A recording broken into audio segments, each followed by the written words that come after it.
Good morning, students. This is Jiten Mishra, your computer teacher, and today we will start our chapter 6 Formatting a Presentation. In last chapter 5, we already know how to create a presentation, but in this chapter, we will understand how to format it, how to make it attractive for others. Okay, so let me start. If you have a presentation with many slides, you may want all of them to look the same. All the slides must have the same theme, fonts, colors, effect and backgrounds. This is when you need to use a slide master. In this chapter, you will learn how to format a presentation using a slide master and to use animation and transitions. तो इस chapter में हम क्या समझेंगे, हम किस तरीके से अपने जो प्रेजेंटेशन है उसको और भी ज़्यादा अट्रैक्टिव बना सकते हैं। क्योंकि लास्ट टाइम हमने सीखा था अपने प्रेजेंटेशन को क्रिएट करना, उसमें हमारे जो फॉन्ट थीम वगैरह थे उसमें हमने अभी क्रिएट करना नहीं सीखा था। अब इस चैप्टर में हम लोग इन सब चीज़ों को भी सीखेंगे। तो किस तरीके से हम फ़ॉन्ट को चेंज करेंगे, कलर चेंज कर सकते हैं, इफ़ेक्ट डाल सकते हैं, उसमें बैकग्राउंड को भी चेंज कर सकते हैं, किस तरीके से हम उसमें एनिमेशन का यूज़ करके उसको और ज़्यादा अट्रैक्टिव बना सकते हैं। तो यही हम इस चैप्टर में आज सीखने वाले हैं। In this chapter first heading is our slide master. A slide master is a slide that stores information about the font, colors, effects, backgrounds, themes, and the size of the placeholders and their positions in a presentation. The changes you make to a slide master are applied to all the slides of the presentation. तो slide master क्या होता है? Slide master में हमारी एक जो first slide होती है उसमें हम इसको अप्लाई करते हैं। तो वहाँ पे क्या होगा, अगर हम एक स्लाइड में चेंजेस करते हैं तो बाकी सारी स्लाइड्स में वो सारे इफ़ेक्ट, बैकग्राउंड वगैरह ये सब कुछ चेंज हो जाता है। The changes you make to slide master are applied to all slides of the presentation. They will also be applied all slides added later. तो अगर हम अपनी और भी स्लाइड्स को आगे ऐड करते हैं तो उसमें भी सारा इफेक्ट ऐड हो जाता है. You can use the slide master to save time when you have a presentation with lots of slide. हम स्लाइड मास्टर की यूज़ क्यों करते हैं? ताकि हम अपना टाइम सेव कर सकें. हम और भी जितनी स्लाइड्स हैं उनमें वही सारे इफ़ेक्ट यूज़ करके अपने टाइम को बचा सकते हैं. Next heading is working with the slide master. कैसे हम स्लाइड मास्टर के साथ में वर्क कर सकते हैं, कैसे उसको अप्लाई कर सकते हैं. आपको क्या करना है, click on the view tab, after that click on slide master option and in this option you found master view group. The presentation will switch to slide master view and an additional tab named slide master appear on the ribbon. तो जैसे ही हम slide master option पे click करेंगे तो वहाँ पे master view group एक होगा, वहाँ पे हमें ये ऑप्शन मिलेगा. तो जैसे आप उस पर क्लिक करेंगे तो वहाँ पे स्लाइड मास्टर एक रिबन खुल के आएगा. इन the left navigation pan scroll up and select the first slide. This is the slide master. और फिर हमें क्या करना है, लेफ़्ट में जो हमारा नेविगेशन पैन होता है जहाँ पे हमारी सारी स्लाइड्स दिखती हैं छोटी छोटी, वहाँ पे हमें पहली स्लाइड यानी कि फर्स्ट स्लाइड को सिलेक्ट कर लेना होता है. और next heading is adding a text box to the slide master. अब हमारी स्लाइड मास्टर जो है उसमें हम किस तरीके से टेक्स्ट को एडिट कर सकते हैं. तो इसके लिए कुछ आपको फॉलो करने होंगे स्टेप्स. फर्स्ट आपको क्लिक करना है slide master view. Open the slide master view. After that click on the slide master in the left navigation pane to select it. Click on the insert tab and then text box option in the text group is appear. Click and drag the mouse to the slide to draw a text box. Type the text in it. आपको क्या करना है, text box लेके उसको drag करना है अपने mouse से और फिर जो हमारा बॉक्स है वो ड्रॉ हो जाएगा और उसी बॉक्स में हमें फिर टाइप कर सकते हैं. Click on the slide master tab and then click on the close master view button. The text box will appear on all slides. तो जैसे हम अपने टेक्स्ट पे क्लिक कर लेंगे तो और सब कुछ टाइप कर लेंगे तो वहाँ पे फिर हम क्लोज़ कर देंगे मास्टर व्यू को. और फिर हमारे जो टेक्स्ट बॉक्स है वो सारी स्लाइड में अपीयर हो जाएगा। Next heading is applying a theme to the slide master. अब हम किस तरीके से अपने स्लाइड मास्टर में थीम को अप्लाई कर सकते हैं। You can apply a theme to the slide master. This action will apply the new theme to the entire presentation. To apply a theme to the slide master, follow these steps. Open the slide master view and select the slide master. After that, click on the theme drop down arrow to open a list of themes. Select a theme of your choice. For example, आप कोई सा भी जो भी हमें list में दिए गए हैं थीम्स, आप कोई सा भी चूज़ कर सकते हैं। And then click on the close master view button on the slide master tab. The new theme will be appear to all the slide of the presentation. तो हमें क्या करना है, सबसे पहले स्लाइड मास्टर व्यू पे जाना है, उसको सिलेक्ट करना है, फिर थीम पे जाना है। वहाँ पे आपको बहुत सारी स्लाइड जो भी थीम है वो दिखाई देंगी। आप उनमें से कोई सी भी एक थीम को चूज़ कर सकते हैं। चूज़ करने के बाद में हमें क्लोज़ कर देना है मास्टर व्यू को, और हमारी जो भी थीम होगी वो सारी ही स्लाइड्स में अप्लाई हो जाएगी। Next heading is changing the colour scheme of a theme. You can also change the colour scheme of a theme in the slide master.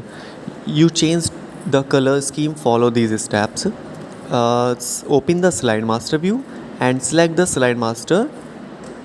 Click on the theme drop down arrow to open the list of the theme.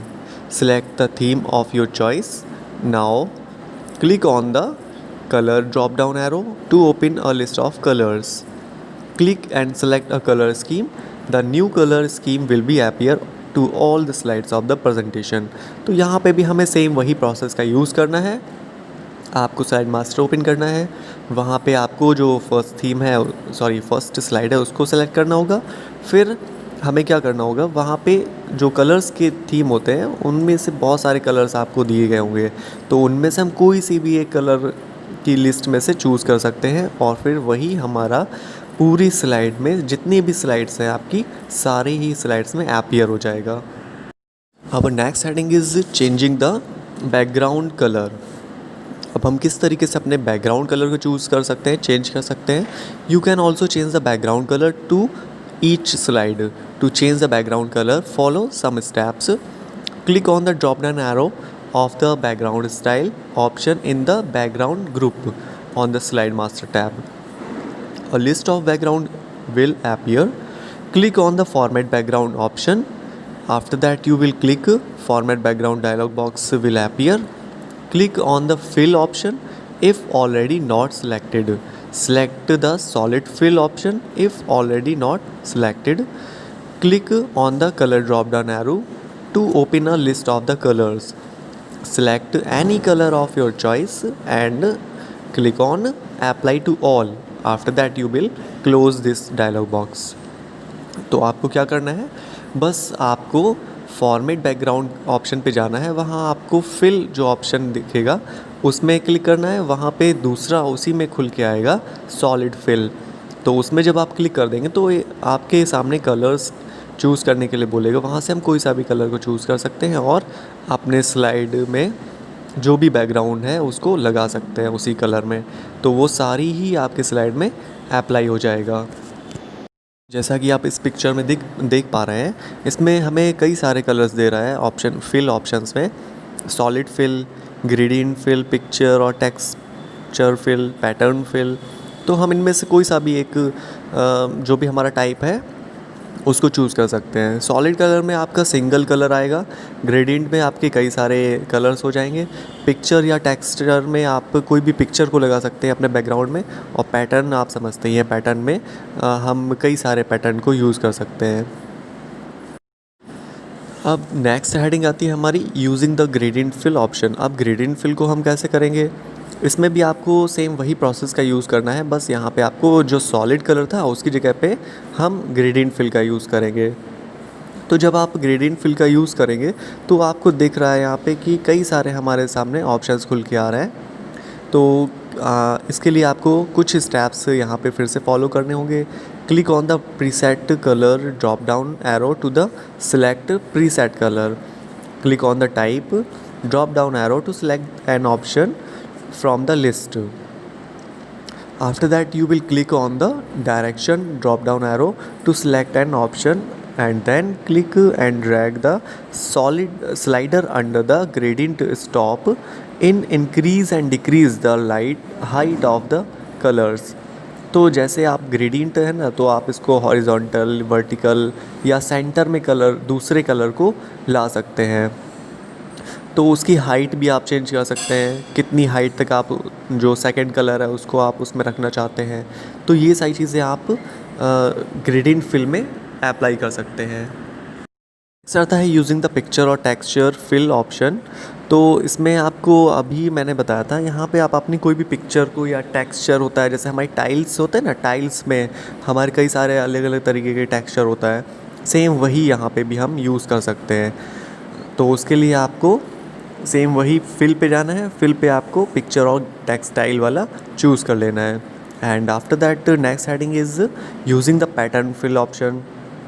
You will also make your presentation attractive by using the pattern fill option.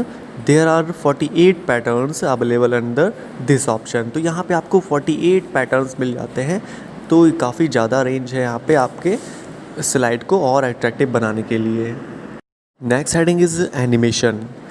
Any special effect that is added to the text and objects on the slide is known as a animation। कोई भी special effect जो हम अपने text या object में add करते हैं अपनी स्लाइड में, वो एनिमेशन कहलाता है।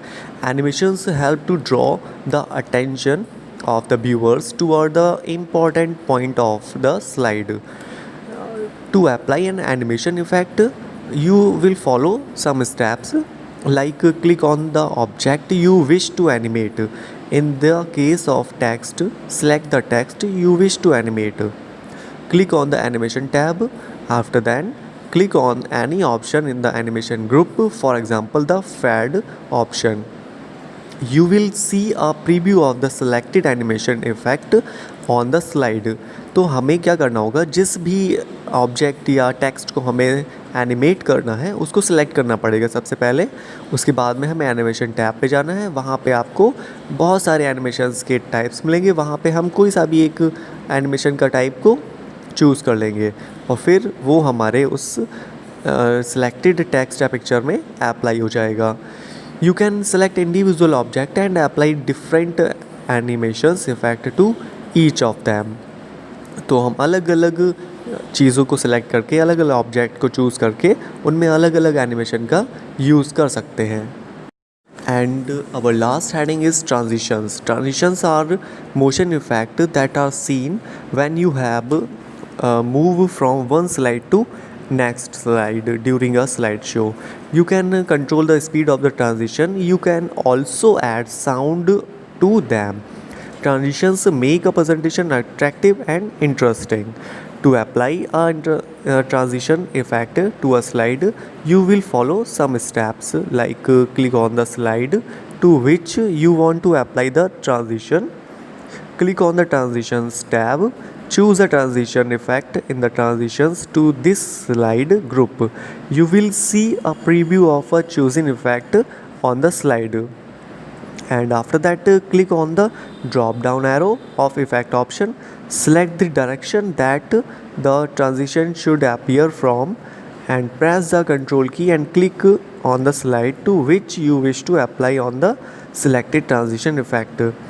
To apply the selected transition effect to all the slides, click on the apply to all। तो हमें क्या करना है, सबसे पहले ट्रांजिशन टैब पे जाना है, वहाँ आपको बहुत सारे उस ट्रांजिशन टैब में कई सारे ट्रांजिशंस मिल जाएंगे, जिसमें आप कोई सा भी ट्रांजिशन को चूज़ कर सकते हैं और वही फिर आप अपनी स्लाइड में अप्लाई करा सकते हैं। Thank you for watching.